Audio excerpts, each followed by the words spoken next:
Hello student, आज की class में हम लोग सामाजिक विज्ञान के सेट नंबर 2 जो कि 2024 का 825 आई वाई सेट का नाम है, इसको सॉल्व करने वाले हैं, है ना।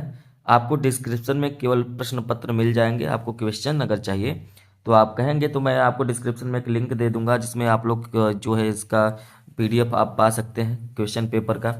इसके अलावा इसमें जो इंस्ट्रक्शन आपके पेपर में दिया रहता है वो आप सेट फर्स्ट जो अभी मैंने सॉल्व करवाया है इसके पहले, उसमें देखेंगे तो सेट फर्स्ट में आपका इंस्ट्रक्शन मिल जाएगा किस तरीके से पेपर के प्रश्न आते हैं, आपको कौन कौन से प्रश्न कैसे सॉल्व करने हैं।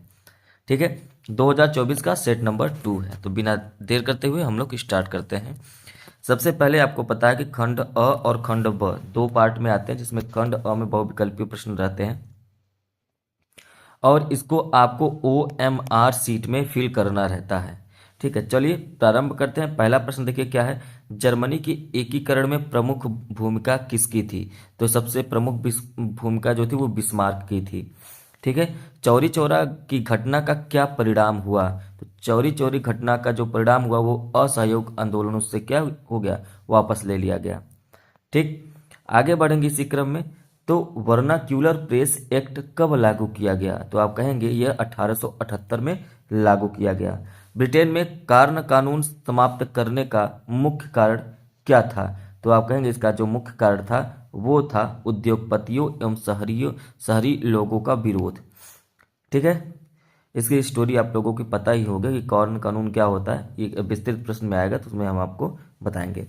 आर्थिक महामंदी का प्रारंभ कब से हुआ? तो कहेंगे कि आर्थिक महामंदी का प्रारंभ 1929 से प्रारंभ हुआ। निम्नलिखित में से किस देश के साथ बेल्जियम अपनी सीमा साझा करता है? तो पहली बात तो देखिए, इटली से तो नहीं करता, है ना। और ये जो स्विट्जरलैंड है इससे भी नहीं करता है, स्पेन से भी नहीं करता है, एक ही ऑप्शन है सी। तो जो ये बेल्जियम है ये लग्जमबर्ग के साथ अपनी सीमा साझा करता है। निम्नलिखित में से कौन सा संघ सूची का विषय है? तो संघ सूची का विषय कौन सा है? तो इसमें कहेंगे कि विदेशी फार्म संघ सूची का विषय है। शिक्षा, कृषि और व्यापार राज्य सूची का विषय है। संविधान के माध्यम से महिलाओं का प्रतिनिधित्व सुनिश्चित किया गया है। स्थानीय निकायों में, राज्यसभा में, लोकसभा में या राज्य विधानसभाओं में? तो आप कहेंगे स्थानीय निकायों में जो है महिलाओं का प्रतिनिधित्व सुनिश्चित किया गया संविधान के माध्यम से। अगला प्रश्न है, उत्तर प्रदेश में मुख्य विपक्षी दल कौन सा है? तो उत्तर प्रदेश में जो मुख्य विपक्षी दल है इस समय आपको पता है समाजवादी पार्टी है। लोकतांत्रिक व्यवस्था अन्य व्यवस्थाओं से अच्छी अच्छी है। क्यों? क्योंकि ये जो है सभी नागरिकों में समानता का बढ़ावा देती है, ये भी सही है। व्यक्ति की गरिमा को बढ़ावा देती है, ये भी सही। मतलब दोनों ऑप्शन सही है, इसका मतलब ऑप्शन नंबर सी सही हो जाएगा, ए और बी दोनों। निम्नलिखित में से कौन सा खनिज अधात्विक है? तो आप कहेंगे कि ये अधात्विक है अभ्रक। सूचना का अधिकार अधिनियम कब लागू हुआ? तो आप कहेंगे सूचना का अधिकार का अधिनियम 2005 में लागू हुआ। निम्नलिखित में से कौन सा परंपरागत संसाधन है? तो परंपरागत संसाधन कौन सा है? तो कोयला जो है ये परंपरागत संसाधन है। आगे बढ़ेंगे तो कहेंगे कि निम्नलिखित में से किसको कृषि एवं सहायक क्षेत्रक भी कहते हैं? कृषि एवं सहायक क्षेत्रक किसको कहा जाता है? तो कहेंगे द्वितीयक क्षेत्र को कृषि एवं सहायक क्षेत्रक भी कहते हैं। अगला प्रश्न है कि निम्नलिखित में से कौन सा व्यक्ति असंगठित क्षेत्रक के अंतर्गत आता है? तो आप कहेंगे कि इसका हो जाएगा ऑप्शन नंबर ए दैनिक कृषि मजदूर। ये जो होता है असंगठित क्षेत्र के अंतर्गत आता है। बाकी बैंक मैनेजर, सैनिक और राजपत्रित अधिकारी ये सभी संगठित क्षेत्र के अंतर्गत आते हैं। मोनाजाइट रेत में निम्नलिखित में से कौन सा खनिज पाया जाता है? तो आप कहेंगे कि ये हो जाएगा thorium, option number C. Monazite रेत में थोरियम मिलता है। निम्नलिखित में से किस पड़ोसी देश की स्थिति मानव विकास की दृष्टि से भारत से बेहतर है? ये 2019 की बात हो रही है। तो ये जो प्रश्न है आपका 2024 में पूछा गया है, इसलिए आप इसको ध्यान देंगे। तो option number C Sri Lanka. Bharat में आर्थिक उदारीकरण की शुरुआत कब हुई? तो कहेंगे कि भारत में आर्थिक उदारीकरण की शुरुआत सन 1991 से शुरू हुआ। एक वस्तु का अधिकांशतः प्राकृतिक प्रक्रिया से उत्पादन किसमें सम्मिलित है? तो आप कहेंगे कि ये सम्मिलित है आपका द्वितीयक क्षेत्रक में। आगे बढ़ते हैं और देखते हैं खंड अ मतलब MCQ मल्टीपल चॉइस क्वेश्चन बहुविकल्पी प्रश्न का अंतिम प्रश्न कि निम्नलिखित में से कौन सी एक फलीदार फसल है? तो फलीदार फसल कौन है? दालें हैं। आपने दालों को देखा होगा, चाहे आप चना देखिए वो भी फलीदार होते हैं। अगर आपने अरहर देखा होगा तो भी वो फलीदार होते हैं। सेम देखा है तो भी वो फलीदार होते हैं। जितने भी दालें होती है ना, वो फलीदार ही होती है। क्लियर है? चलिए, तो खंड अ कंप्लीट हो गया। अब बात करते हैं खंड ब वर्णनात्मक प्रश्न फर्स्ट। इसमें आपको 80 शब्दों में उत्तर देना होता है। देखिए, प्रश्न नंबर 21 आपको सॉल्व करना है। ध्यान देना है कि इसमें दो प्रश्न रहेंगे, 21, 22, 23, 24, 25, 26, 27, 28। इतने प्रश्न आपको सॉल्व करने हैं और सभी के सभी में एक ही प्रश्न का उत्तर देना होता है, लेकिन प्रश्नों की संख्या हमेशा 2 होती है। क्लियर है? तो इसमें देखिए कह रहा है कि 19वीं सदी में तकनीकी की क्या भूमिका थी, उदाहरण से समझाइए। तो जब आप क्या भूमिका थी लिखेंगे तो आपको 2 नंबर मिलेगा, उदाहरण देंगे तो आपको 2 नंबर और मिल जाएगा, टोटल 4 नंबर मिल जाएगा। देखिए उत्तर देखते हैं इसका। 19वीं सदी में तकनीकी ने औद्योगिक क्रांति को बढ़ावा दिया और दैनिक जीवन को बदल दिया। तकनीकी नवाचारों ने संचार, परिवहन, चिकित्सा और फोटोग्राफी जैसे क्षेत्रों में काफी प्रगति की। अब इसकी भूमिका क्या रही? जब आप देखेंगे कि रेलगाड़ियों और टेलीग्राफ ने संचार और परिवहन को आसान बना दिया। जब रेलगाड़ी की खोज हुई तो दूर दूर से एक देश से दूसरे देश, एक ही देश में एक जगह से दूसरे देश में जो भी चीजें होती थी वो जल्दी से क्या होने लगी, एक ट्रांसपोर्ट होने लगा उन लोगों का। जो मैसेज है वो सारी चीज़ें एक दूसरे से दूसरी जगह आज तक बैठे बैठे यूज कर लेते हैं। तो जो टेक्निक है हम लोगों का वो बढ़ गया। इसीलिए कहा जाता है कि 19वीं सदी में तकनीकी ने औद्योगिक क्रांति को बढ़ावा दे दिया। भाप और बिजली जैसी तकनीकों ने दैनिक जीवन को बदल दिया। बिजली आने से हमारी सारी समस्याओं का समाधान हो गया। रसायन विज्ञान में प्रगति हुए जिससे नए विषयों का जन्म होने लगा। फोटोग्राफी का विकास हुआ और इसका इस्तेमाल युद्ध की भयावहता को कैद करने के लिए किया जाने लगा। 19वीं शताब्दी में जब फोटोग्राफी हुआ तो किस तरीके से युद्ध में भयावह मंजर बनता है इसका फोटोग्राफी किया जाने लगा। तो इस तरीके से आप कह सकते हैं कि ये जो है 19वीं सदी में तकनीकी ने औद्योगिक क्रांति को बढ़ावा दिया। ये इसकी भूमिका थी। क्लियर? अब अथवा करके प्रश्न पूछा है, प्रथम विश्व युद्ध के किन्हीं 2 परिणामों का उल्लेख करना है। बहुत सारे परिणाम हुए उसके, लेकिन आपको 2 परिणाम लिखने हैं। पहला परिणाम में 2 नंबर, दूसरे परिणाम में 2 नंबर, टोटल 4 नंबर मिलेंगे। ध्यान रखना है कि 21 में मैं आपको दोनों प्रश्नों का उत्तर बताऊंगा। 21, 22 से लेकर 28 तक सभी प्रश्नों के मैं उत्तर दूंगा, लेकिन आपको सिर्फ और सिर्फ एक प्रश्न करने हैं। चलिए, तो यहां पर देखिए अगले प्रश्न का उत्तर है कि प्रथम विश्व युद्ध के मुख्य परिणाम है।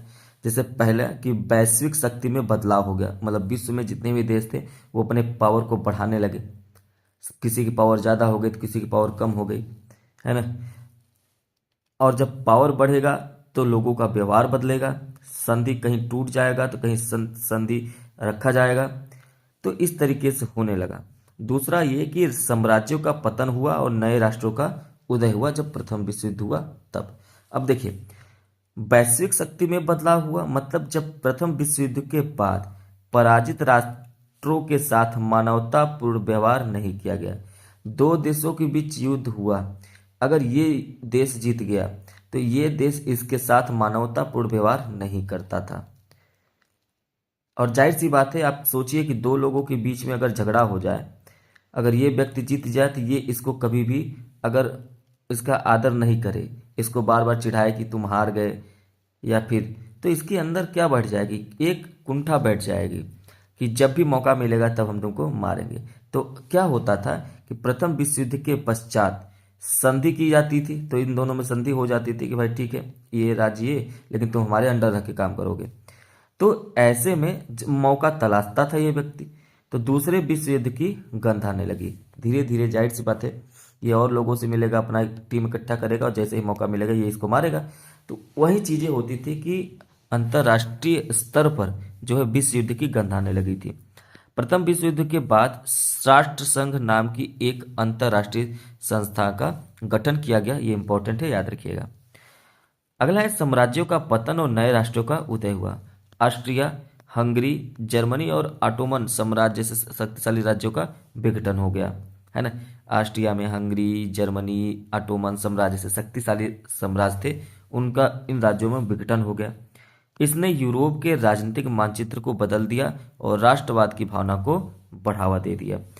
ठीक है, तो इस तरीके से ये प्रथम विश्व युद्ध के दो परिणाम हुए, बहुत सारे परिणाम हुए थे।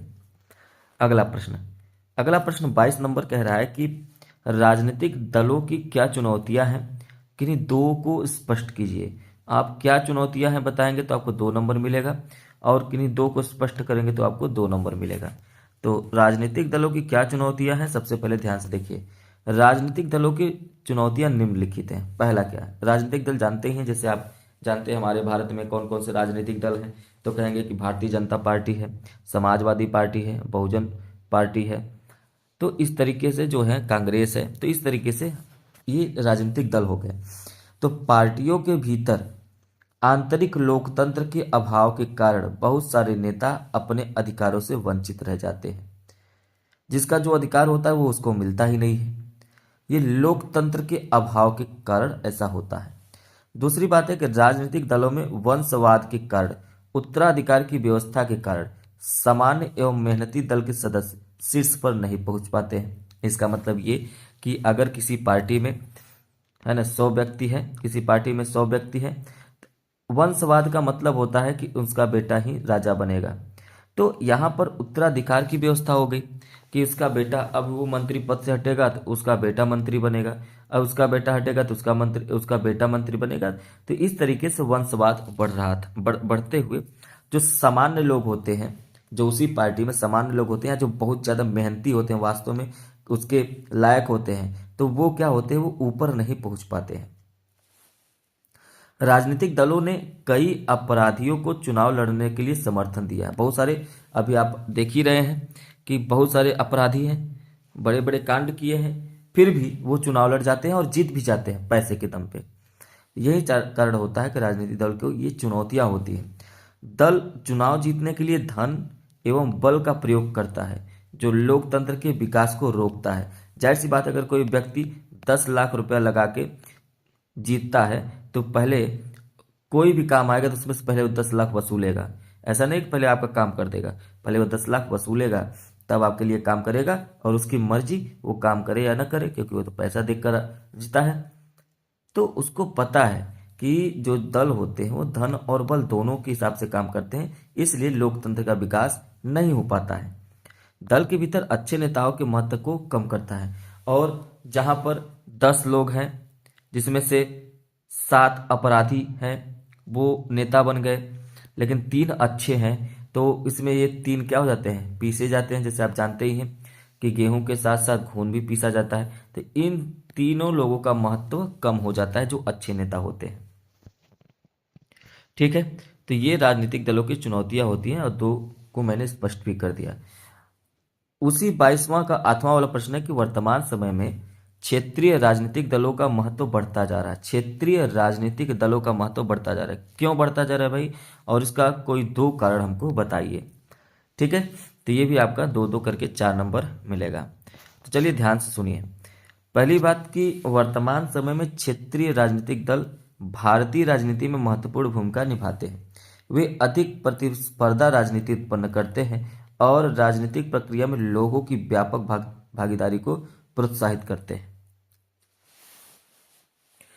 आप ऐसे समझिए कि अगर आज लोकसभा का चुनाव हो रहा है, लोकसभा का चुनाव, या मान लीजिए विधानसभा का, मुख्यमंत्री पद के लिए जो है चुनाव हो रहा है, ऐसे समझिए सरल भाषा में। अगर मुख्यमंत्री के लिए चुनाव हो रहा है तो उसमें क्या होता है कि जो क्षेत्रीय लोग होते हैं वो कम एक्टिव दिखाई देते हैं। कोई कोई तो वो वोट भी देने नहीं जाता, हालांकि हमारा अधिकार है हम वोट दे, आपको भी वोट देना चाहिए 18 साल होने के बाद। लेकिन होता यही है, आप देखे होंगे, इसको थोड़ा थोड़ा नोटिस करते होंगे कि ऐसे सभी लोग नहीं जो बाहर रहते हैं वो वोट देने ही नहीं आते। लेकिन अगर वहीं प्रधान का चुनाव हो, किसी क्षेत्रीय राजनीतिक दल मतलब किसी क्षेत्र का, मान लीजिए इस गांव का चुनाव है, यहाँ पे प्रधान का चुनाव हो रहा है, अगर प्रधान का चुनाव हो रहा है तो ये लोग, अगर कोई व्यक्ति बाहर है, वहाँ पे 5 लोग इसको घसीट के लाएंगे, है ना, मतलब चाहे अपनी अपनी गाड़ी भेज देंगे, व्यवस्था करेंगे कि हाँ चाहे जैसे आपको आना है वोट देना है। तो हर एक व्यवस्था घसीट के लाने का मतलब कि व्यवस्था कर दिया जाएगा कि आप चाहे 500 किलोमीटर ही क्यों ना दूर हो, आपके लिए व्यवस्था दी जाएगी, आप आइए वोट दीजिए। तो यहाँ पर ये जो प्रधान के पद पर लड़ाई चल रही है, ये अपनी महत्वपूर्ण भूमिका निभाने लगते हैं। तो यहाँ से क्या होता है कि जो प्रतिद्वंदी होता है वो बढ़ जाता है, प्रतिद्वंदी राजनीति उत्पन्न हो जाता है, जहाँ पर प्रतिस्पर्धा बढ़ जाती है। तो राजनीतिक प्रक्रिया में लोगों की भागीदारी भी प्रोत्साहित करने लगती है। हाँ भाई ठीक है, अगर व्यक्ति हमारे लिए इतना कर रहा है तो हम चल के उसको ही वोट दें। तो इससे क्या होता है, थोड़ा सा राजनीतिक उथल पुथल आता है। और अगर देखें कि भारत में क्षेत्रीय दलों का क्या महत्व है, इन लोगों का क्या महत्व है, ग्राम पंचायत, ग्राम सदस्य, इन लोगों का क्या महत्व है, तो आप देखिए कुछ महत्व मैं बता रहा हूं उसको ध्यान से, कि भारतीय राजनीति में क्षेत्रीय दलों की उपस्थिति से सत्ता का विकेंद्रीकरण हुआ है। क्षेत्रीय पार्टियों ने भारत में प्रचलित एक दलीय पद्धति को चुनौती दी और उनके प्रभुत्व में कमी आई। इसका मतलब ये कि आप जानते हैं क्षेत्र में कोई भी निर्दलीय लड़ जाता है, कोई किसी पार्टी से लड़ता है, तो निर्दलीय का मतलब अपने सहारे, अपने मत्थे। अभी हाल ही में चुनाव हुआ, आपने देखा कि पवन सिंह जो बिहार के थे, उन्होंने निर्दलीय लड़ा, जबकि उस उनको जो टिकट मिल रहा था, लेकिन वो भी किसी पार्टी से नहीं लिए, उन्होंने कहा अपना लड़ा। तो जो क्षेत्रीय पार्टियां होती हैं, जो छोटे छोटे पार्टियां होते हैं, गांव के पार्टियां होती हैं, तो उसमें कुछ लोग होते हैं जो जिनके संपर्क में अगर 200 लोग भी हैं तो वो चुनाव लड़ जाते हैं। आखिर वो 2 लोगों के बीच में महत्वपूर्ण भूमिका निभाने के लिए राजनीतिक दल में उतर जाते हैं। तो यहाँ पे कंपटीशन जो है वो बढ़ जाता है, तो वहाँ पे प्रतिस्पर्धा तो उत्पन्न होना ही है। इसलिए यहाँ पे कहा जा रहा है कि क्षेत्रीय पार्टियों ने भारत में एक दलीय पद्धति की, मतलब ये नहीं कि एक दल है वो इसी साल भी जीता, 5 साल बाद फिर वो जीत गया, फिर 5 साल बाद ऐसा कुछ भी नहीं होता है। अब क्षेत्रीय दल संसदीय लोकतंत्र के सुचारू संचालन में महत्वपूर्ण योगदान देते हैं। जाहिर सी बात है, जब ये क्षेत्रीय दल जो होते हैं, जो लोकतंत्र के हिसाब से, संसदीय लोकतंत्र के, जैसे मान लीजिए लोकसभा का चुनाव है, राज्यसभा का ये विधानसभा का चुनाव है, तो इन सब चुनाव में ये दल जो होते हैं बहुत ही महत्वपूर्ण भूमिका निभाते हैं। ऐसा क्यों होता है, क्योंकि ये क्षेत्रीय दल कुछ राज्यों में सत्तारूढ़ दल हैं और केंद्र में विपक्षी दल हैं। इस हिसाब से काम हो जाता है। तो मैंने लोकल में लेके समझाया इस प्रश्न को, जिससे कि आपको समझने में आसानी हो जाए, और यही चीज आप अपर लेवल में करेंगे तो भी वो आपको आसानी से समझ में आ जाएगा। प्रश्न नंबर 23, इसमें भी 2 प्रश्न हैं, दोनों में से कोई एक करना है। पहला प्रश्न है कि राष्ट्रीय आय तथा प्रति व्यक्ति आय में विभेद कीजिए। इसके लिए आपको 2 नंबर मिलेंगे। विभिन्न देशों की स्थिति की तुलना में इनमें कौन सी विधि बेहतर है, इसके लिए भी आपको 2 नंबर मिलेंगे। तो चलिए देखते हैं कि राष्ट्रीय आय और प्रति व्यक्ति आय में क्या अंतर है। राष्ट्रीय आय तथा प्रति व्यक्ति आय में विभेद। पहला, राष्ट्रीय आय किसी देश की वर्ष भर में उत्पादित की गई वस्तुओं एवं सेवाओं के मौद्रिक मूल्य का संपूर्ण योग होता है। हमारे देश में, हमारे भारत देश में जो है वो एक साल में, एक वर्ष में कुल कितना सामान बना, कुल कितने वस्तुओं का, सेवाओं का योग, कितना पैसा लगा, पूरे के पूरे पर एक साल का जो योग होता है उसे हम लोग कहते हैं राष्ट्रीय आय। क्या कहते हैं, राष्ट्रीय आय। वहीं पर किसी देश की राष्ट्रीय आय को उस देश की कुल जनसंख्या से भाग दे दिया जाए तो हमें प्रति व्यक्ति आय प्राप्त हो जाती है। मतलब अगर ये राष्ट्रीय आय, मान लीजिए भारत में एक साल में 100 रुपया खर्चा हुआ, ठीक है, एक साल में 100 रुपया खर्चा हुआ, तो इसको कहते हैं आय। लेकिन कौन सा आय, राष्ट्रीय आय। लेकिन अगर इस भारत देश में सिर्फ 10 लोग रहते हैं, अगर इसको 10 से भाग दे दिया जाए तो कितना आएगा, कहेंगे 10 आ गया। ये 10 रुपया प्रति व्यक्ति आया, मतलब एक व्यक्ति पर कितना रुपया खर्चा हो रहा है, तो इसको कहते हैं प्रति व्यक्ति आय। तो वास्तविक बटे जनसंख्या का आकार होता है प्रति व्यक्ति आय बराबर। दूसरा पॉइंट ये कि राष्ट्रीय आय में वृद्धि आर्थिक विकास की सूचक नहीं है, क्योंकि राष्ट्रीय आय बढ़ने के साथ साथ यदि जनसंख्या भी बढ़ती जा रही है तो इससे सही अर्थों में आर्थिक विकास नहीं हो पा रहा है। जैसे अगर ये जो राष्ट्रीय आय है, अगर एक साल में 1,000 रुपया हो गया, बहुत अच्छी बात है कि हमारा राष्ट्रीय आय जो है बढ़ गया, लेकिन जनसंख्या भी तो 100 हो गई। अगर जनसंख्या भी 100 हो गई तो फिर 100 से भाग दीजिए, देखिए कितना आ रहा है 10। तो क्या कोई फायदा हुआ? नहीं। आय बढ़ने से भी, अगर आय बढ़ने के साथ साथ जनसंख्या भी बढ़ रही तो हमारा राष्ट्रीय आय जो प्रति व्यक्ति आय में कोई अंतर नहीं आता है। तो लोगों का विकास कैसे होगा? जो व्यक्ति आज 10 रुपया खर्चा कर रहा है वो कल भी जनसंख्या बढ़ने के साथ, महंगाई बढ़ने के साथ भी 10 रुपया खर्चा रहा है, तो क्या उसके जीवन में कोई अंतर आएगा? नहीं आएगा। तो वही चीजें होती हैं, आपको समझना है। प्रति व्यक्ति आय में वृद्धि की आर्थिक विकास होने की अधिक विश्वसनीय सूचक है। अगर प्रति व्यक्ति आय बढ़ने लगा, समझिए इस बात को, कि अगर प्रति व्यक्ति आय बढ़ने लगा तो इसका मतलब ये है कि अगर जो है भारत की राष्ट्रीय आय एक साल में 100 रुपया है, लेकिन अब ये 10 से भाग न देकर जो है 20 से भाग दे दिया जाए तो कितना आएगा? 5। तो यहाँ पर प्रति व्यक्ति आय कम हो गई, लेकिन यहीं पर सिर्फ 5 से भाग दे दिया जाए 10 तो कितना आएगा? 20 रुपया आ जाएगा। और जब ये 20 रुपया आ जाएगा तो आप देख रहे हैं पहले 10 रुपया प्रति व्यक्ति आय थी, अब ये 20 रुपया प्रति व्यक्ति आ गया। अब कहने का सेंस ये है, जो व्यक्ति, जिस व्यक्ति पर एक व्यक्ति पर 10 रुपया खर्चा आ रहा था, अब वो 20 रुपया कर रहा है, उसके पास 20 रुपया है। अब वो चाहे बचाए चाहे खर्चा करे, लेकिन उसके पास अब 20 रुपया है। तो जाहिर सी बात है, अगर लोगों के पास पैसा आ रहा है इसका मतलब हमारे देश में विकास हो रहा है। तो ये बहुत ही अच्छा सूचक माना जाता है। ध्यान रखिएगा, राष्ट्रीय आय अच्छा सूचक नहीं माना जाता है, बल्कि प्रति व्यक्ति आय में वृद्धि ही अच्छा सूचक माना जाता है। विभिन्न देशों की तुलना करते समय राष्ट्रीय आय और प्रति व्यक्ति आय और दोनों का उपयोग करना आवश्यक होता है। जब भी देशों से तुलना की जाती है तो यही तुलना की जाती है कि इस देश की राष्ट्रीय आय क्या है, प्रति व्यक्ति आय क्या है। ठीक है। और इसका कारण यह है कि देशों का आकार और जनसंख्या भिन्न भिन्न होता है। उदाहरण के माध्यम समझिए कि चीन की राष्ट्रीय आय भारत से कहीं अधिक है, जबकि भारत की प्रति व्यक्ति आय चीन से कहीं अधिक है। इसका कारण चीन की जनसंख्या भारत की तुलना में अधिक है, इसलिए यह कहना गलत है कि चीन भारत से अधिक समृद्ध है। बात समझ में आया होगा। आगे बढ़ते हैं। अगला प्रश्न है कि राष्ट्रीय ग्रामीण रोजगार गारंटी अधिनियम 2005 पर एक संक्षिप्त टिप्पणी लिखेंगे, अब आपको 4 नंबर मिल जाएगा। तो अगर आपको राष्ट्रीय ग्रामीण रोजगार गारंटी अधिनियम पता है तो आप इसका आंसर आराम से लिख सकते हैं। ठीक है, चलिए 4 नंबर लेने हैं, 80 वर्ड्स लिखने हैं। ध्यान समझिए, ये जो मनरेगा है इसी को कहा जाता है जो आपके प्रश्न में दिया है। ये 2005, इसके उद्देश्य समझिए पहले कि 7 सितंबर 2005 को भारत सरकार ने रोजगार गारंटी अधिनियम लागू किया, जिसका उद्देश्य था कि प्रत्येक वित्तीय वर्ष में किसी भी ग्रामीण परिवार के सदस्य को जो अकुशल मजदूरी करना चाहता है वो 100 दिन का न्यूनतम रोजगार कर सकता है और 200 रुपया प्रतिदिन की मजदूरी पर उपलब्ध कराना था। ठीक है, जब शुरू में 2005 में मनरेगा लागू हुआ तो ये हुआ कि भाई साल भर में आपको 100 दिन का काम मिलेगा और एक दिन का मजदूरी आपको 200 रुपया होगा। तो स्टार्टिंग में, प्रारंभ में इस योजना का नाम राष्ट्रीय ग्रामीण रोजगार गारंटी योजना रखा गया था। राष्ट्रीय ग्रामीण रोजगार गारंटी योजना, नरेगा रखा गया था, लेकिन बाद में इसको महात्मा गांधी इसमें जोड़ दिया गया तो ये हो गया मनरेगा हो गया। 2005 की मुख्य उद्देश्य ग्रामीण परिवार के वयस्क सदस्यों के लिए रोजगार के अवसर गारंटी देना था, है ना। इसके तहत आपको 100 दिन का काम की गारंटी दी जाती है।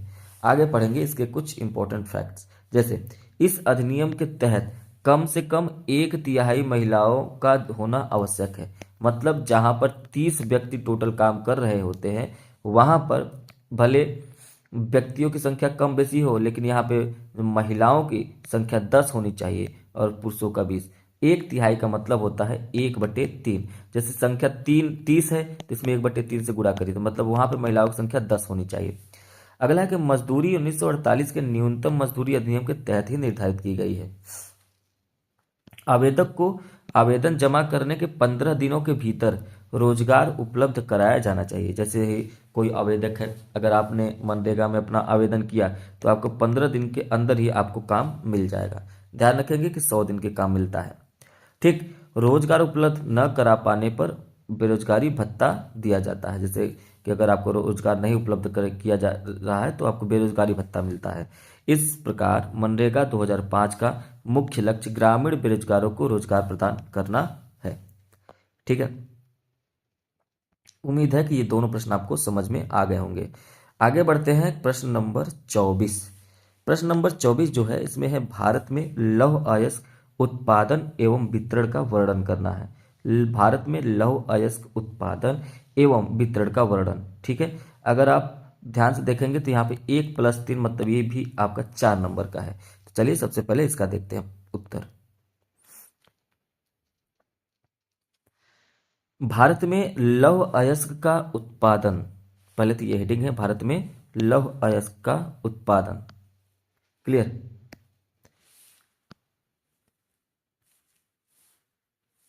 देखिए, भारत में स्थित लौह अयस्क चट्टानों से धात्विक लोहे की आर्थिक निष्कर्षण किया जाता है। जो लौह अयस्क होता है यह आयरन ऑक्साइड से भरपूर होती है। लौह अयस्क में बहुत ही ज्यादा मात्रा में आयरन ऑक्साइड होती है। भारत में कुडप्पा, धारवाड़ चट्टानों की अवसादी एवं आग्नेय शैलों से लौह अयस्क की प्राप्ति होती है। कहाँ पर? एक तो कुडप्पा में, एक धारवाड़ चट्टान है। इनसे अवसादी और आग्नेय शैलों से लौह अयस्क प्राप्त किया जाता है। और आपको याद है कि लौह अयस्क में आयरन ऑक्साइड की मात्रा भरपूर होती है। देखिए, मैग्नेटाइट, हेमेटाइट, सिडेराइट, लिमोनाइट और लेटेराइट लौह अयस्कों के प्रकार हैं और इन्हीं से हमको लोहा मतलब आयरन निकाला जाता है। भारत में सर्वाधिक शुद्धता वाला मैग्नेटाइट अयस्क है, जिस 72% शुद्ध होता है। तो अगर आपसे पूछे कि लौह अयस्क सबसे बेहतरीन कौन होता है तो आप कहेंगे कि मैग्नेटाइट अयस्क जो होता है वो सबसे बेहतरीन होता है और इसमें पर्याप्त मात्रा में आयरन पाया जाता है। भारत में निकाले जा सकने वाले लौह अयस्क का कुल भंडार 12 अरब टन से भी अधिक है ना? कि कितने निकाले जा सकते हैं? 12 अरब टन से भी अधिक निकाले जा सकते हैं। देश में उपस्थित कुल लौह अयस्क में सर्वाधिक हिस्सा हेमेटाइट का है। सबसे ज्यादा जो देश में अगर उपस्थित लोहा है, आप ऐसे समझिए, लौह अयस्क का मतलब जिन चीज से हम लोग लोहा को निकालते हैं, बनाते हैं, उसे लौह अयस्क कहा जाता है। तो भारत में जो सबसे शुद्ध माना जाता है वो तो क्या है? 72% होता है आयरन मैग्नेटाइट को। लेकिन भारत में सबसे ज्यादा कौन सा लौह अयस्क मिलता है? तो आप कहेंगे कि वो हेमेटाइट है। विश्व में भारत चौथे स्थान पर लौह अयस्क का उत्पादन करता है। भारत में लौह अयस्क के 50% मतलब पूरे भारत में, है ना, पूरे भारत में अगर आप देखें तो अगर ये पूरे भारत की बात किया जाए तो इसका आधा कोयला सिर्फ झारखंड राज्य के सिंहभूमि जिले और उड़ीसा राज्य के क्योंझार, बुनाई, सुंदरगढ़ और मयूरभंज जिलों में पाया जाता है। 50% हिस्सा झारखंड और उड़ीसा में ही ये जो है उपस्थित है। उसके अलावा जो 50% आधे बच के वो पूरे देश में इधर उधर है, जैसे राजस्थान में है, झारखंड, छत्तीसगढ़, कर्नाटक में है। भारत में लौह अयस्क का उत्पादन कहाँ कहाँ से होता है? तो देखिए, आधा तो सिर्फ और सिर्फ झारखंड और उड़ीसा से निकाले जाते हैं। इसके अलावा कर्नाटक, छत्तीसगढ़, राजस्थान, गोवा ये सभी इसमें शामिल है। तो आपसे अगर पूछे कि भारत में लौह अयस्क का उत्पादन कहाँ से मुख्य रूप से होता है भारत में, तो आप बताएंगे कि झारखंड, उड़ीसा, कर्नाटक, छत्तीसगढ़, है ना, राजस्थान से, गोवा से इसमें होता है। भारत में लौह अयस्क का शीर्ष उत्पादक उड़ीसा है। मतलब भारत में सबसे ज्यादा जो लौह अयस्क होता है वो उड़ीसा है, इस बात को याद रखिएगा। चलिए अब आगे बढ़ते हैं। तो दूसरा प्रश्न है, अथवा वाला प्रश्न है 24 का, कि भारत के सूती वस्त्र उद्योग का वर्णन कीजिए। भारत के सूती वस्त्र उद्योग का वर्णन करना है।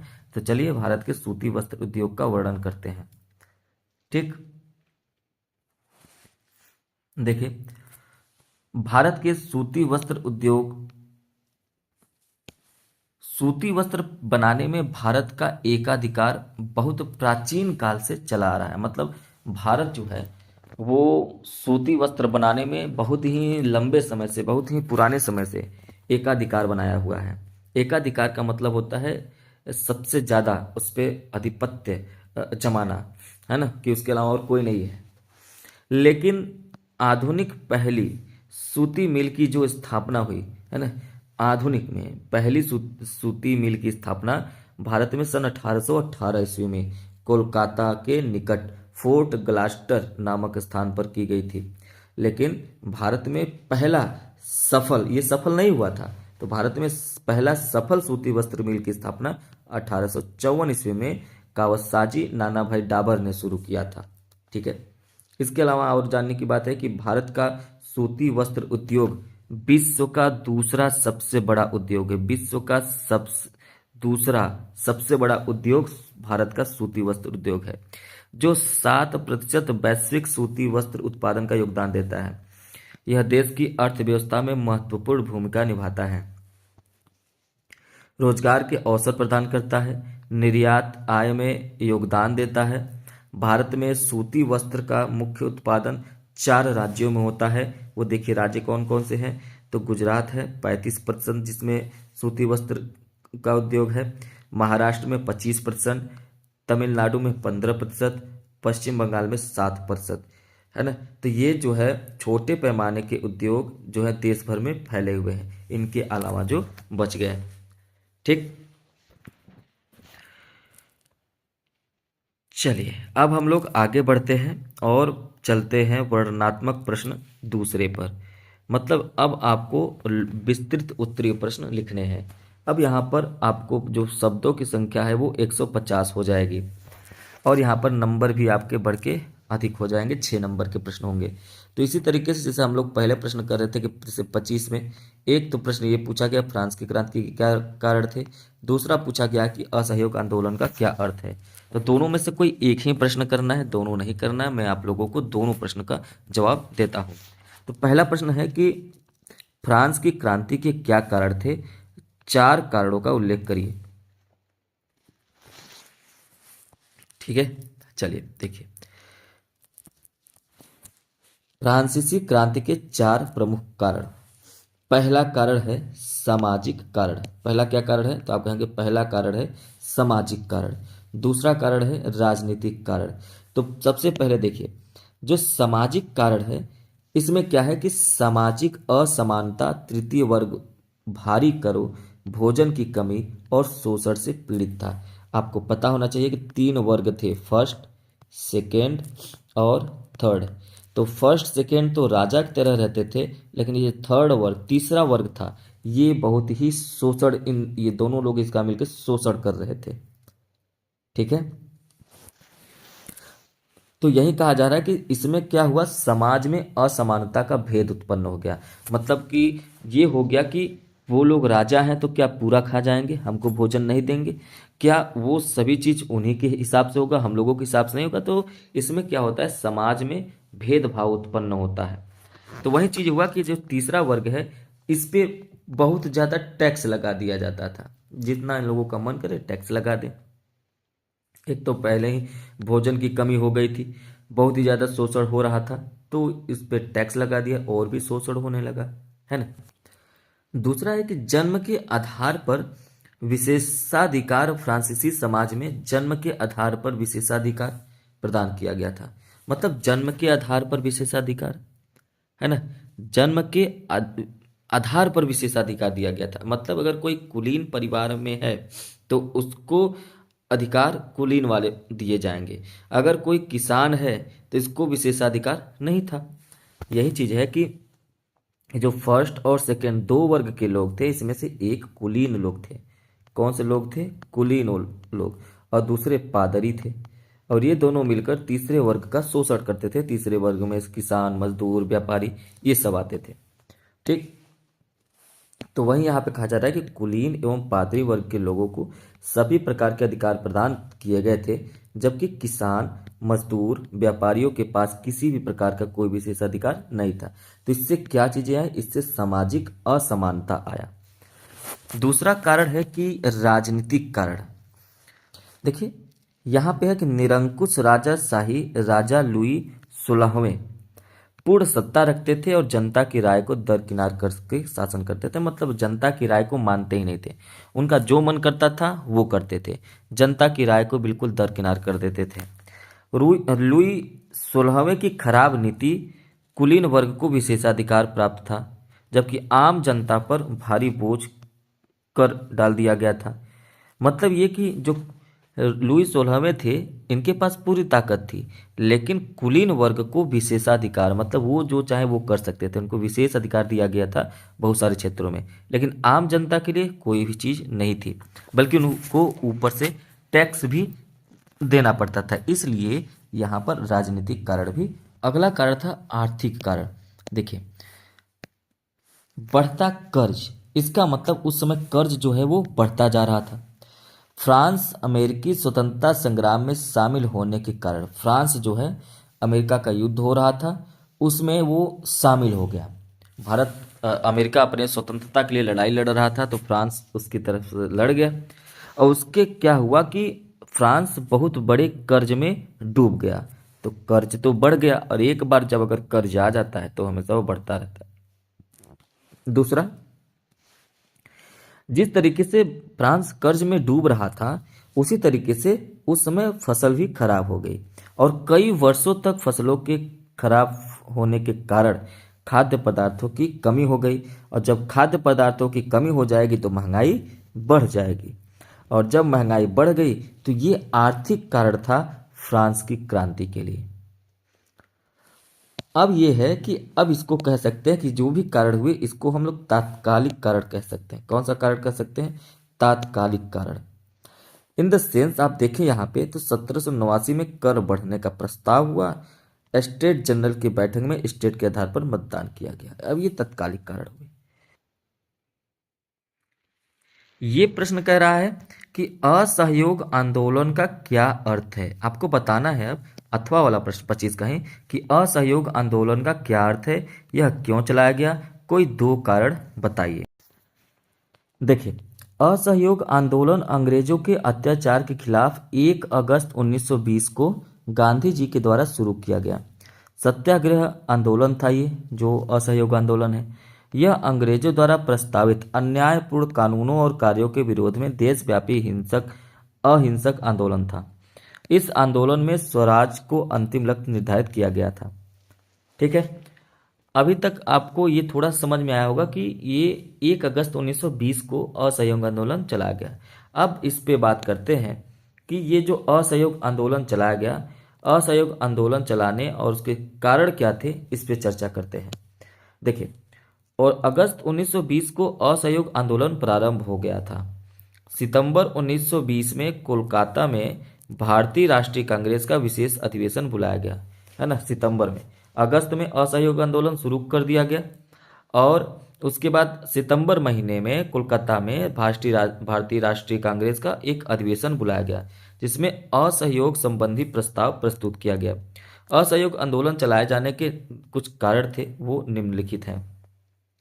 देखिए, रॉलेट एक्ट 1919 में पारित रॉलेट एक्ट के तहत अभिव्यक्ति की स्वतंत्रता जैसे मौलिक अधिकारों पर प्रतिबंध लगाया गया। यह अधिनियम लॉर्ड चेम्सफोर्ड के वायसराय होने के समय पारित किया गया, जिसने सरकार को देश में राजनीतिक गतिविधियों को दबाने के लिए भारी शक्तियां दे दी। जलियांवाला बाग हत्याकांड 13 अप्रैल 1919 को जलियांवाला बाग हत्याकांड हुआ, जिसमें हजारों निर्दोष जनता मारी गई। इससे जनता में ब्रिटिश सरकार के प्रति रोष उत्पन्न हो गया। प्रथम विश्व युद्ध, है ना, क्यों स्टार्ट हुआ ये मैं आपको बता रहा हूँ। प्रथम विश्व युद्ध ने देश में कई नई आर्थिक और राजनीतिक स्थिति का निर्माण कर दिया। रक्षा व्यय में भारी वृद्धि की गई, सीमा शुल्क बढ़ाया गया। 1913 और 1918 के बीच कीमतें बढ़कर दोगुनी हो गई, जिससे आम जनता की परेशानियां बढ़ गई। भारत के कई हिस्सों में फसलें खराब हो गई थी, किंतु सरकार इस तरफ थोड़ा भी ध्यान नहीं दे रही थी। इस समय उत्पन्न इन्फ्लुएंजा महामारी से जनता और परेशान थी। युद्ध समाप्त होने के बाद भी लोगों की कठिनाई जा रही, और अंग्रेजों द्वारा कोई भी आर्थिक मदद नहीं किया जा रहा था। तो इस तरीके से असहयोग आंदोलन प्रारंभ किया गया। अगला प्रश्न है कि बेल्जियम की शासन व्यवस्था का वर्णन करना है। ठीक है, बेल्जियम की शासन व्यवस्था का वर्णन करना है। बेल्जियम की शासन व्यवस्था के विषय में पहले जानिए। संवैधानिक राजतंत्र। बेल्जियम एक संघीय संवैधानिक राजतंत्र है, जिसका अर्थ है कि यह एक राजा द्वारा शासित होता है, लेकिन शक्तियों को एक संविधान द्वारा चलाया जाता है। शासक। राज्य का शासक राजा होता है, लेकिन इसकी भूमिका प्रतीकात्मक होती है। सरकार।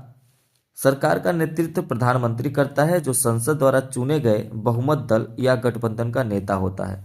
प्रधानमंत्री मंत्रियों के परिषद की नियुक्ति करता है, जो सरकार के विभिन्न विभागों के लिए जिम्मेदार होते हैं।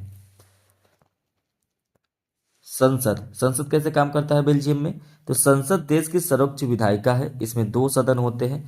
प्रतिनिधि सभा में 150 सदस्यों के साथ आनुपातिक प्रतिनिधित्व द्वारा चुने जाते हैं। सीनेट में 60 सदस्य होते हैं और उसके साथ समुदायों और क्षेत्रों के द्वारा चुने गए होते हैं। संघीय प्रणाली क्या होती है बेल्जियम में? तो बेल्जियम में संसदीय शासन प्रणाली है, जिसका अर्थ है कि सरकार संसद के प्रति जवाबदेह है। बहुदलीय प्रणाली का मतलब यह है कि बेल्जियम में बहुदलीय प्रणाली है, जिसमें कई राजनीतिक दल चुनाव लड़ते हैं और सरकार बनाते हैं। ठीक, तो ये हुआ कि बेल्जियम की शासन व्यवस्था कैसी है ना। अब बात करते हैं अथवा वाले प्रश्न की कि भारत की संघीय व्यवस्था की विशिष्टताओं का वर्णन कीजिए। अब बात करते हैं कि भारत की संघीय व्यवस्था की विशिष्टता क्या है। संघवाद का अर्थ तथा भारत की संघात्मक व्यवस्था की प्रमुख विशेषताएं। चलिए इस पर चर्चा करते हैं। जब कई राज्य मिलकर एक बड़े राज्य का निर्माण करते हैं, इस सम्मेलन में बनाए गए नियम के अनुसार शासन करते हैं, तो उस निर्मित राज्य को संघात्मक राज्य कहा जाता है। जैसे हमारा देश भारत है। मैंने पिछले ही सेट में बताया कि संघात्मक का मतलब होता है एक शक्ति केंद्र में रहे और बाकी सभी राज्य के पास रहे, और सभी राज्य मिलकर जो है अपना एक संघ के रूप में काम करें। अब जैसे भारत हो गया, अमेरिका हो गया, ऑस्ट्रेलिया हो गया, कनाडा, ये सभी संघ राज्यों के उदाहरण होते हैं। संघात्मक शासन की विशेषताएं क्या होती है? 20वीं 21वीं सदी में राष्ट्रीय राज्यों का दौर आ गया है। संचार साधनों के विकास के कारण संपूर्ण विश्व एक परिवार के समान हो गया है। इनमें 73वां संशोधन करके पंचायत राज को संवैधानिक मान्यता दे दी गई और संविधान में नए अनुच्छेदों 243 तथा 243 क से लेके 243 अड़ तक और 11वीं अनुसूची में 29 विषय देकर पंचायत के गठन, सदस्यों के चुनाव, कार्यों के संबंध में व्यापक प्रावधान किए गए। विकेंद्रीकरण की विशेषता क्या है? कि यह एक दर्शन और एक संस्थागत तंत्र दोनों है, जो स्थानीय समुदायों को सशक्त बनाने के लिए एक उद्देश्य के साथ अपने परंपरागत केंद्रों से दूर दराज के क्षेत्रों का विकेंद्रीकरण करता है। लोकतंत्र की मजबूती प्रदान करता है। यह अपने स्वयं के मामलों को शासित करने के लिए स्थानीय समुदाय के बीच विश्वास का निर्माण करता है। संविधान के द्वारा कानून बनाकर इसे आगे बढ़ाया जाता है। इसके माध्यम से स्थानीय स्तर पर स्थानीय समस्याओं को समझकर उनका समाधान आसानी से किया जा सकता है। स्थानीय स्तर पर निर्णय लेने से कार्य में तेजी आती है। साथ ही साथ विकास के कार्यों को उपलब्ध धनराशि का उपयोग स्थानीय स्तर पर स्थानीय लोगों की निगरानी में होगा। इससे पैसे का दुरुपयोग जो होगा वो कम होगा। ठीक, एकदम से समाप्त नहीं किया जा सकता, लेकिन कम होगा। आगे है कि गेहूं की खेती के लिए उपयुक्त भौगोलिक परिस्थितियों का वर्णन कीजिए और भारत में इसके प्रमुख उत्पादक क्षेत्रों का उल्लेख कीजिए। भारत की खेती के लिए कौन कौन से परिस्थितियां हैं जो भौगोलिक रहना चाहिए जिससे अच्छे फसल हो। तो चलिए इस पर चर्चा करते हैं कि गेहूं की खेती के लिए अनुकूल भौगोलिक दशाएं। ठीक, पहला कि गेहूं जो है भारत की दूसरी प्रमुख फसल है, खाद्यान्न फसल। खाद्यान्न का मतलब होता है कि खाए जाने वाली फसल।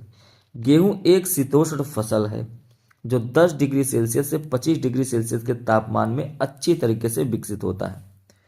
यह देश के उत्तर तथा उत्तर पश्चिमी हिस्से में उत्पादित की जाती है। गेहूं रबी की फसल है, जिसे उगाने के लिए शीत ऋतु तथा पकने के लिए धूप का होना अनिवार्य है। गेहूं की फसल को 50 से 75 सेंटीमीटर अधिक वर्षा वाले क्षेत्र में आसानी से उगाया जा सकता है। गेहूं की नियमित सिंचाई की आवश्यकता होती है। देश में गेहूं उगाने वाले दो प्रमुख क्षेत्र हैं, जिसके अंतर्गत निम्न क्षेत्र आते हैं। उत्तर पश्चिमी में गंगा सतलुज का मैदान और दक्कन की काली मिट्टी वाला प्रदेश। कौन कौन से राज्य हैं? तो कहेंगे प्रमुख राज्यों में पंजाब, हरियाणा, राजस्थान, मध्य प्रदेश, उत्तर प्रदेश और बिहार गेहूं उत्पादित करने वाले प्रमुख राज्य हैं। ठीक है, तो ये हमें अभी जाना कि गेहूं की खेती के लिए उपयुक्त भौगोलिक परिस्थिति और भारत में इसके उत्पादक क्षेत्रों के उल्लेख। अब हम लोग अगला प्रश्न की बात करेंगे, जैव विविधता क्या होती है और यह मानव जीवन के लिए क्यों महत्वपूर्ण है, इसको स्पष्ट करना है। ये भी आपका 6 मार्क्स का है। चलिए देखिए ध्यान से।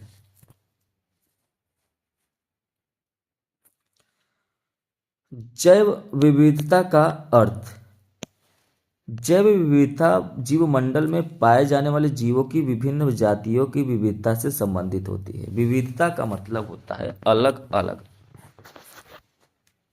अगर दूसरे शब्दों में कहें तो जैव विविधता वनस्पति एवं प्राणियों में पाए जाने वाले जातीय भेद को प्रकट करती है।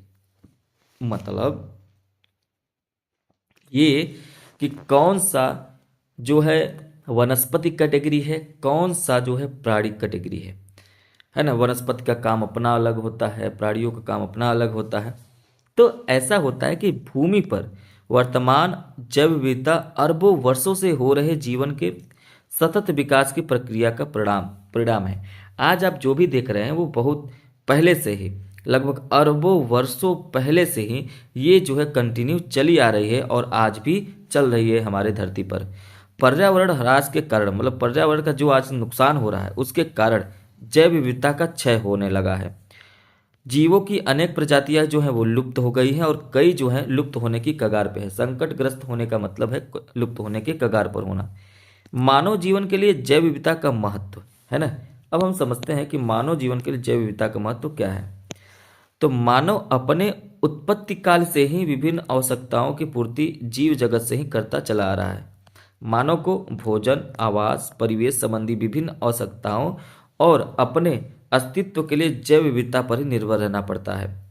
जैव विविधता के उपभोग की दृष्टि से मानव ने अधिक उपयोगी प्राणियों और पौधों का पालतूकरण किया है।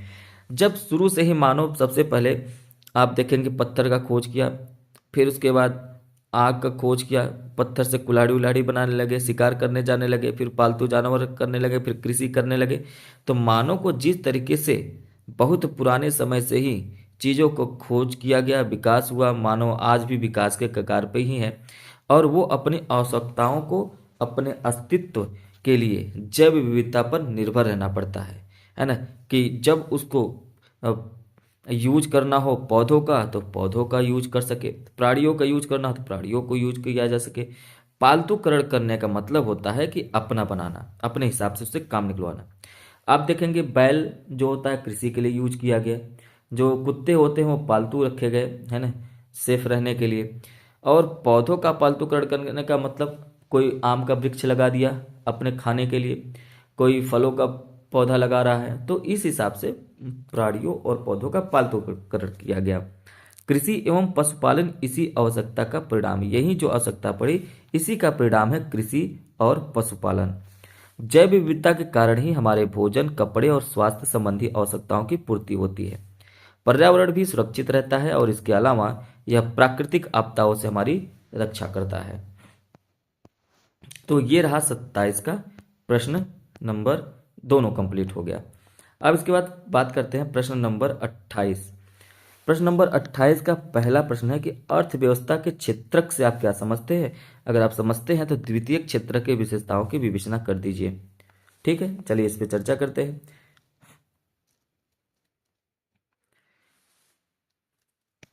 अर्थव्यवस्था के क्षेत्रक का अर्थ, अर्थव्यवस्था में 3 क्षेत्रक होते हैं। तो आप कहेंगे अर्थव्यवस्था में कितने क्षेत्रक होते हैं, तो कहेंगे कि अर्थव्यवस्था में 3 क्षेत्रक होते हैं, प्राथमिक, द्वितीयक और तृतीयक क्षेत्रक।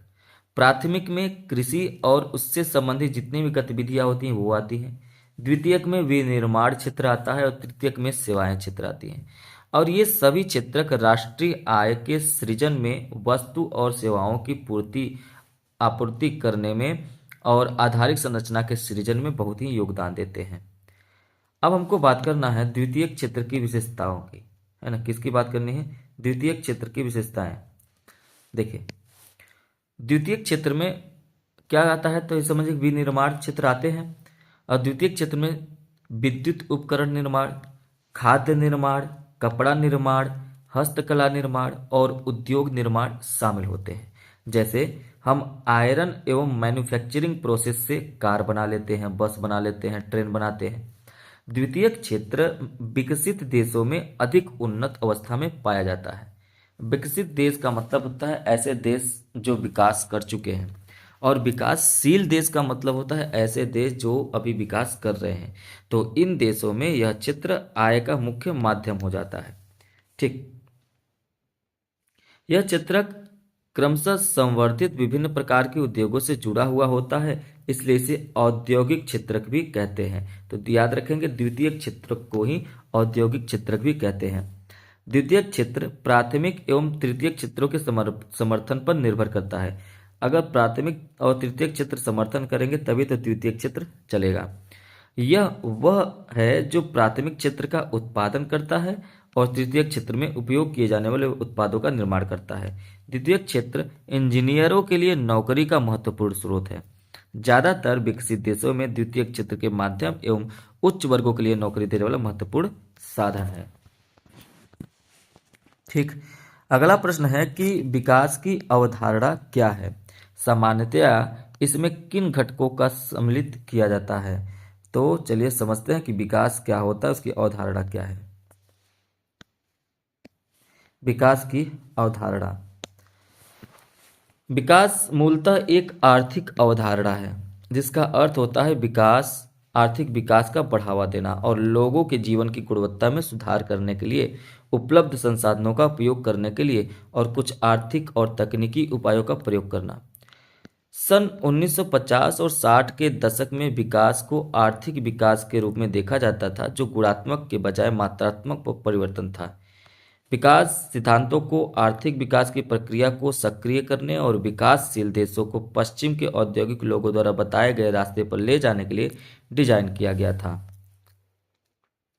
आर्थिक विकास को बढ़ावा देने और लोगों के जीवन की गुणवत्ता में सुधार करने के लिए उपलब्ध संसाधनों का उपयोग करने के लिए कुछ आर्थिक और तकनीकी उपायों का अनुप्रयोग शामिल है।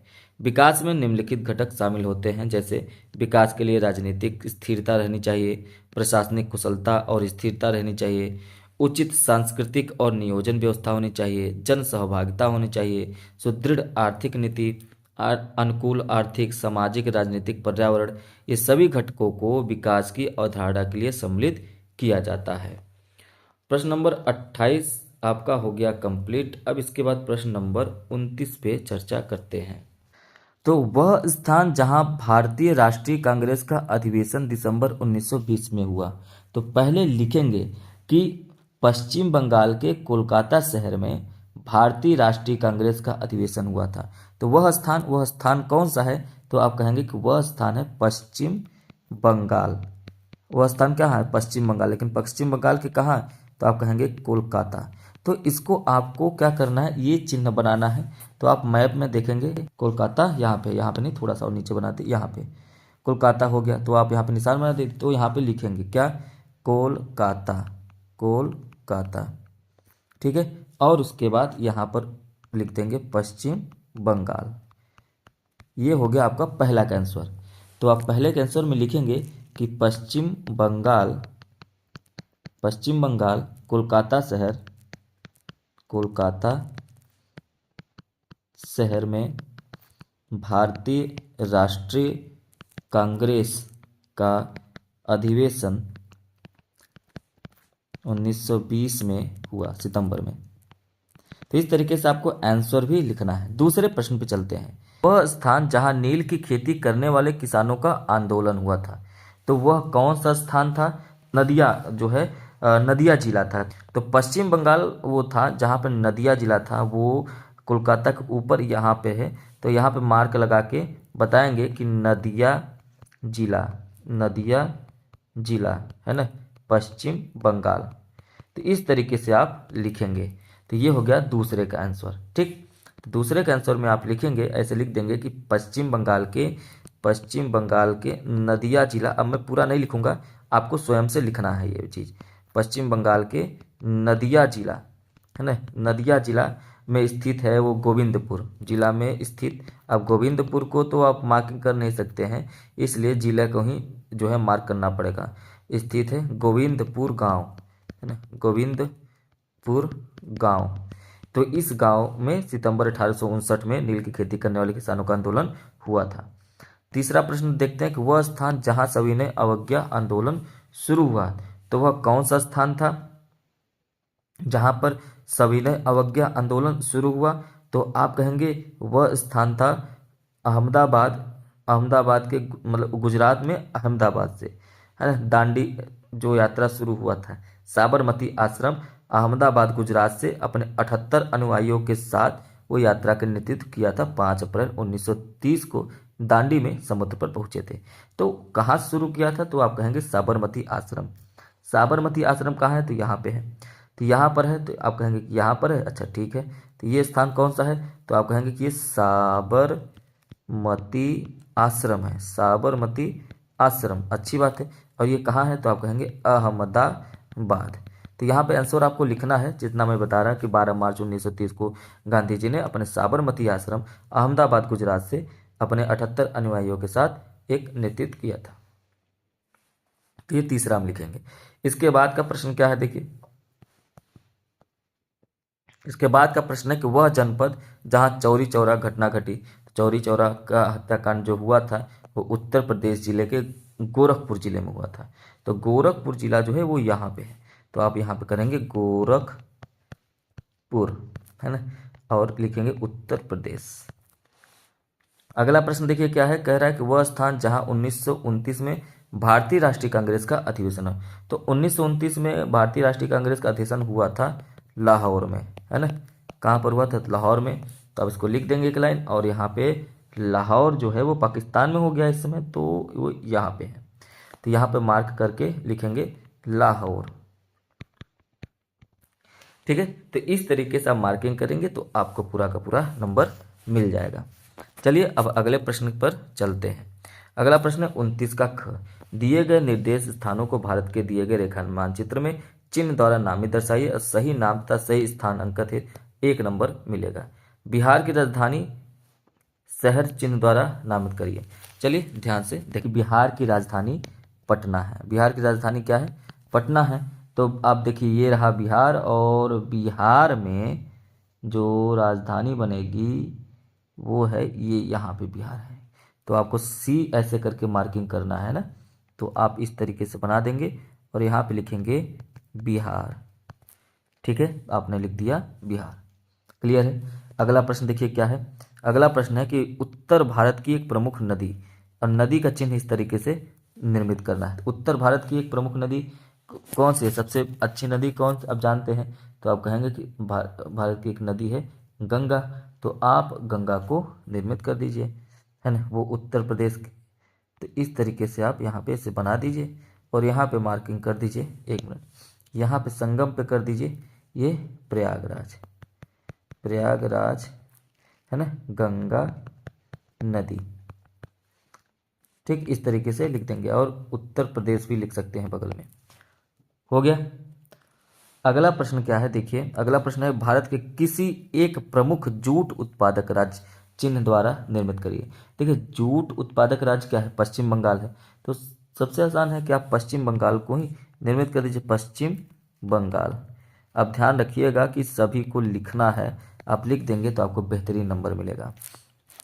अब ऐसा नहीं है कि आप नहीं लिखेंगे तो नाम जो है आपका नंबर कट जाएगा पूरा पूरा, ऐसा कुछ भी नहीं है। अगर आप अच्छे से मार्किंग किए हैं और ये नाम लिखे हैं तो आपको नंबर मिल जाएगा। पश्चिम बंगाल, ठीक है, ये 3 का हो गया।